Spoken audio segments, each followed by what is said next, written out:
미국 증시는 전반적으로 0.2%가량 하락 마감했습니다. 물가 상승세가 부진해 미 연준의 기준금리 인하에 나설 것이라는 기대는 지지됐지만 일부 금리 인하 기대가 과도하다는 분석과 미국과 중국의 무역 전쟁 우려는 최근 상승한 주가를 압박했습니다. 국제유가가 4% 급락하면서 $50 붕괴에 다가서는 모습입니다. 미국의 증산으로 원유 재고가 크게 늘어나면서인데요. WTI는 배럴당 $51 14센트로 5개월 내 최저치를 기록했습니다. 미중 무역 전쟁으로 석유 수요 감소에 대한 우려가 큰 가운데 미국의 원유 재고가 급증했다는 소식이 유가를 끌어내렸습니다. 트럼프 대통령은 백악관에서 가진 기자회견에서 미중 무역 협정이 타결될 수 있다는 느낌이 든다면서 하지만 합의가 이루어지지 않을 경우 다시 관세를 인상할 것이라고 말했습니다. 그는 시진핑 주석과의 면담 의지도 거듭 밝혔지만 더 이상의 구체적인 내용은 밝히지 않았습니다. 투자자들은 G20 정상회의에서 양국 정상의 만남 가능성에 촉각을 곤두세우고 있습니다. 화웨이 소비자 부문 CEO가 화웨이가 메이트북 시리즈의 신제품을 출시할 계획이었지만 미 상무부의 조치로 이를 무기한 연기했다고 밝혔습니다. 새 노트북이 나중에라도 출시될 수 있을지 묻는 질문에는 블랙리스트가 얼마나 지속할지에 달렸다며 제재가 오래 이어진다면 출시되지 않을 것이라고 답했습니다. 네, 시청자 여러분 안녕하십니까. 해외 시각을 생생하게 전해드리는 머니투데이 글로벌 랩, 오늘도 1시간 열심히 생방송으로 달려보겠습니다. 방송 보시고 궁금하신 점 추가적으로 있으실 텐데요. 인터넷 창구 이용해보시면 좋을 것 같습니다. 인터넷에 머니투데이 글로벌 랩, MTN 글로벌 랩을 검색을 하시면요. 저희 홈페이지가 마련이 되어 있습니다. 홈페이지 들어오셔서 저희 전문가분들 그리고 연구원분들과 궁금하신 점은 개인적으로 프라이빗하게 대화를 나누셔도 참 좋을 것 같고요. 또 저희 다시 보기 컨텐츠들도 계속해서 올라가고 있습니다. 방송이 끝나고 코너 바이 코너로 다시 보기 컨텐츠가 올라가니까요. 놓치신 부분은 다시 보기를 이용하시면서 더 큰 투자 아이디어 얻어가시면 어떨까 이런 생각을 합니다. 자, 오늘 미국 증시 마감 상황부터 좀 살펴보도록 하겠습니다. 전반적으로 0.2%가량 약세권에서 거래를 마쳤습니다. 다우가 0.17%, 그리고 S&P 500과 나스닥 지수가 0.2%, 0.4%가량 하락했습니다. 미국 연준이 이제 금리 인하를 할 것이다. 이 가능성에 대해서도 저희가 계속해서 분석하고 전해드리고 있는데 이 기대가 너무 과도하다는 분석, 그러니까 이미 증시에 선 반영이 되어 있다는 분석이 나오면서 오늘 증시가 살짝 뒤로 밀리는 그런 모습이었고요. 미국과 중국의 무역전쟁 우려 계속해서 주가를 잡는 그런 발목을 잡는 그런 움직임을 보이고 있습니다. 트럼프 대통령이 연이어서 계속 언론과의 인터뷰를 통해서 미중 무역 분쟁에 대한 지금 진행 상황을 얘기를 하고 있는데 오늘 또 이런 얘기를 했어요. 중국과 무역 협상 타결의 느낌을 받는다. 하지만 합의가 이루어지지 않을 경우 바로 관세를 인상하겠다. 지난번과 스탠스가 전혀 달라지지 않은 그런 모습이죠. 시진핑 주석과의 G20 정상회의에서 만남 가능성도 있지만 아직은 아무것도 확정된 게 없다라는 얘기에 투자자들이 만남 가능성에 촉각을 곤두세우고 있습니다.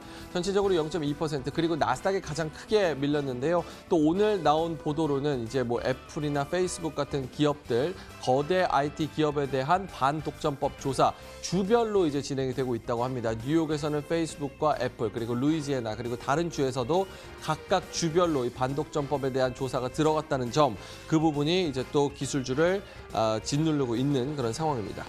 자, 뉴욕 증시 특징주 함께 살펴보도록 하겠습니다. 오늘 인시스 테라피틱스가 139%가량 올랐습니다. 화학 마약, 화학 대마, 그리고 여러 가지 의료 대마 관련해서 스프레이 제품을 개발하고 상업화하는 제약사인데요. 오늘 139%가량 올랐네요. 파산 절차에 있는데 이 부분에 있어서 자산 매각을 허용하게 했다라는 판결을 받으면서 139%가량 올랐습니다. 특히 호재는 아니라는 점에서 좀 건강한 상승은 아니라는 점 참고로 해보셔야겠습니다. 두 번째로는 나스닥에 상장되어 있는 크라우드 스트라이커 홀딩스입니다. 오늘 신규 상장한 그런 업체인데요.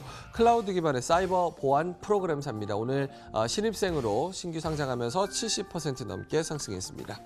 세 번째로는 저희가 2월에도 4월에도 그리고 4월 15일에도 전해드린 적이 있는 히스토제닉스입니다. 나스닥에 상장돼 있고요. 4월 9일에 히스토제닉스와 오큐젠이 합병을 한다. 합병 체결 소식을, 계약 소식을 전해드렸는데 향후 오큐젠에 이제 히스토제닉스가 흡수될 예정입니다. 이런 소식에 36% 추가적으로 상승했습니다. 자, 미증시 전반적인 상황 그리고 특징주까지 전해드렸는데요. 글로벌 시장 흐름으로 넘어가 보도록 하겠습니다. 시황센터의 김민지 앵커가 기다리고 있습니다.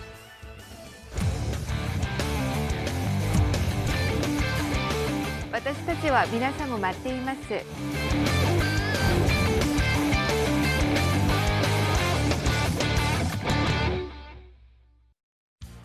지금부터 시장 상황 좀 정리해 드리도록 하겠습니다.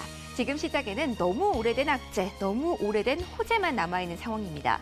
이 가운데 시장에는 관망세만 뚜렷해 있고요. 방향성 뚜렷하지 않은 오늘 새벽이었습니다. 자, 미국부터 하나씩 움직임 조금 더 자세하게 보시죠. 종가 먼저 보시면 살짝 아래쪽으로 후퇴하면서 거래 마감이 됐습니다. 하루 전과 마찬가지로 그 하락폭 자체는 크지 않은데요. 하루 전 상황과 비교했을 때 좀 다른 점은 무엇이냐 하면은 상승권에 머무는 시간이 거의 없었다라는 점입니다. 대다수의 시간을 오늘 새벽에는 하락권에 머물렀던 미국 3대 지수였는데요. 자, 악재 빼놓지 않고 언급을 매번 드리고 있는 것 같습니다. 중국과의 갈등이 계속해서 이어지고 있다는 점은 지수의 부담으로 작용을 하고 있는데요. 특히 오늘 장에서는 트럼프 대통령이 이번에 합의가 되지 않는다라고 한다면 추가 관세를 부과할 것이다라고 발언을 했다라는 점, 시장에 영향을 또 한 번 미쳤습니다. G20과 관련해서 새로운 소식 업데이트 되지는 않은 상황이었고요. 하지만 보시는 것처럼 하락폭 깊지 않은 이유, 하단을 지지해주는 그 지지대가 견고했기 때문입니다. 바로 기준금리 인하 가능성에 시장은 계속해서 무게를 싣고 있는 상황인데요. 앞서 고용지표도 그랬지만 어제 발표된 물가지표 역시 추가적인 근거가 돼줄 것 같습니다. 0.1% 5월 소비자 물가지수 증가세를 보이면서 그 압박 크지 않은 것으로 확인이 됐습니다. 고용과 물가가 연준의 금리 인하 선택의 가장 핵심적인 지표인데 이 지표 모두 지금은 금리 인하에 우호적인 상황이라는 다시 한번 챙겨보셨으면 좋겠고요. 이러한 상황 속에서 채권 시장에서는 7월 금리 인하 가능성을 85%까지 오늘 장에서 반영을 한 상황입니다. 자, 이러한 호재 그러나 크게는 반영이 되지 않았습니다. 업종별로 봤을 때 특히 대형 정유주와 함께 금리 인하 가능성 속에 금융주 수익성 악화 이런 우려 속에 큰 폭의 하락세를 기록했기 때문이고요. IT 섹터 가운데서 반도체주의 하락폭까지 좀 크게 나타난 오늘 하루였습니다. 하락세 모두 3대 지수에서 나타난 흐름 정리를 해드렸고요. 유럽으로 넘어가시죠. 역시 마찬가지로 대형 호재는 없었습니다. 6월 들어서 유럽 주식시장 같은 경우는 완만한 상승 곡선은 그리고 있지만 이렇다 할 상승 모멘텀, 강력한 모멘텀이 나오질 않은 상황입니다. 영국의 브렉시트 관련한 정치적 불확실성도 이어지고 있다는 점 부담이고요. 독일의 경제지표도 계속 마이너스로 후퇴하고 있는 실정이죠. 자, 오늘 새벽 범유럽 지수 0.39% 내렸고요. 주요국 일제히 하락한 가운데 특히 프랑스의 하락폭 컸습니다. 대형 정유주들의 흔들림 비교적 크게 나타났고요. 0.62% 내리면서 거래를 마쳤습니다. 자, 어제 아시아 주식시장의 흐름 역시 좀 약했었죠. 자, 일본 먼저 보시면요. 0.3% 내렸습니다. 엔화 강세 기조 속에 계속해서 수익성 악화에 대한 우려가 깊어지고 있는 상황이고요.